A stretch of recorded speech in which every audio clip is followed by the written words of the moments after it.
So, what if I told you that the past and the future aren't real? And I don't mean that as some kind of philosophical riddle.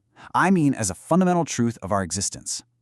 Today, we're going to dive into a concept that really challenges the very timeline you think your life is built on. You know, we all live our lives as if the answer is a big, obvious yes. Our regrets, they're all tangled up in the past. Our hopes, our dreams, they're all aimed at the future. But what if they aren't actual places? What if there's something more like phantoms of the mind? That is the big question we're going to tackle. All right, so before we can start to dismantle our perception of time, we first have to get a really good look at the illusion we're all living in.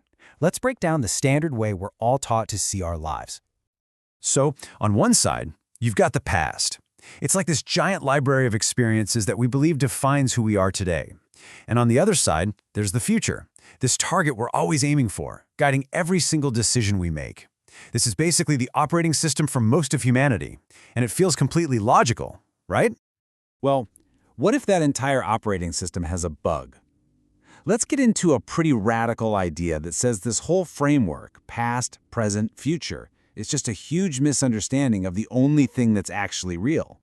Here it is. The whole argument boiled down to 3 simple words. Nothing exists outside the now.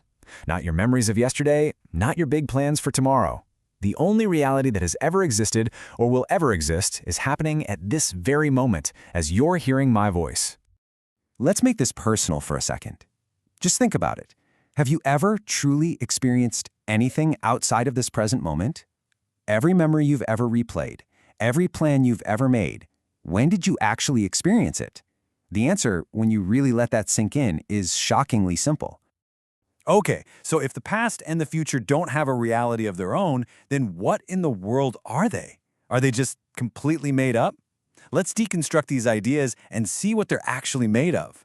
So from this point of view, the past isn't a place you can go back and visit. It's just a mental echo, a memory trace of a previous now. Think about that. When you remember something from your childhood, you're not time traveling. You are experiencing a thought, an echo, right here, right now. And the future? It's the exact same illusion, just pointed in the other direction. It is not a destination you're getting closer to. It's a mental movie that you are projecting onto the screen of this present moment. All your thoughts about what you're going to do tomorrow are happening today. And this right here is the absolute key. Every event in human history, from the dinosaurs to your own birth, happened in a moment that was, for them, the now.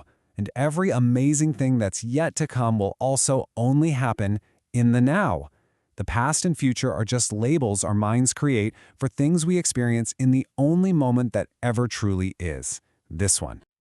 I know, this can feel a little abstract, but the source material for this has a beautifully simple analogy that really helps make it all click into place. It's really a brilliant way to picture it. The now is the sun. It's the actual source of light, of energy. It's real. The past and future, well, they're the moon. They look bright, they seem real, but they don't generate any light of their own. They just reflect the sun. Their reality is entirely borrowed from the power of the now. Now, this whole idea isn't just some interesting mental puzzle to chew on. Really, getting this can be genuinely transformative. We're talking about a fundamental shift in how you experience, well, everything. The moment this idea moves from just being a concept in your head to something you feel in your gut, a huge shift can happen. You stop living inside the constant chatter of your mind, that endless loop of replaying the past and rehearsing for the future. Instead, you drop into your being. You shift from the story of your life to the direct experience of being alive. So what does that actually feel like? Well, the source puts it beautifully. Suddenly, everything just feels alive. It's that feeling when you really truly notice the pattern on a leaf, or you just feel the warmth of the sun on your skin without thinking about anything else. The world stops being just a backdrop for your thoughts and starts radiating this incredible energy all on its own.